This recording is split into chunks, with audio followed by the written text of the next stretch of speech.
നമ്മളെ ഇവിടുത്തെ പൈപ്പൊക്കെ മാറ്റിക്കൊണ്ടിരിക്കുകയാണ്. പൊതുവെ എല്ലാവരുടെ വീട്ടിലും കുറച്ച് കാലം കഴിയുമ്പോൾ ഈ പൈപ്പിൻ്റെ ഉള്ളിൽ ഇതേപോലെ ഉണ്ടോ ഫുള്ള് ചളിയായിരിക്കും ഉണ്ടോ.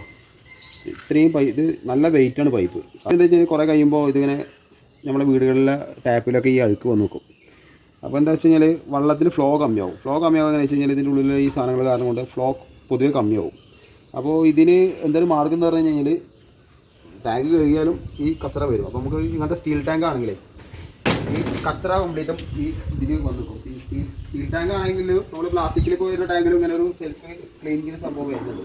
അത് നമുക്കൊരു നല്ല ചളിയിലോടത്തൊക്കെ ആണെങ്കിൽ ഒരു 2 ആഴ്ച കൂടുമ്പോൾ അല്ലെങ്കിൽ 3 ആഴ്ച കൂടുമ്പോൾ ബാക്ക് വാഷ് ചെയ്ത് കഴിഞ്ഞാൽ ആ പ്രശ്നം സോൾവ് ആകുന്നതാണ് കേട്ടോ. അപ്പോൾ എപ്പോഴും ഈ പുതിയ വീട് കെട്ടുന്നവരുണ്ടെങ്കിൽ ഇങ്ങനത്തെ ടാങ്കുകൾ ഉപയോഗിക്കുക. സ്റ്റീൽ ടാങ്ക് ആണെങ്കിൽ ഒന്നുകൂടി ബെറ്ററാണ്, ഒരുപാട് കോസ്റ്റ് കൂടുതലാണ്. സാധാ ടാങ്ക് ആണെങ്കിൽ നമ്മൾ ക്യാപ്സൂൾ ടൈപ്പ് ഇങ്ങനെ നിന്ന് വന്നിട്ട് റൗണ്ട് ചെയ്ത് വരുന്ന ടൈപ്പ് ഉണ്ട്. അതിൻ്റെ സൈഡിൽ കാണിക്കാം.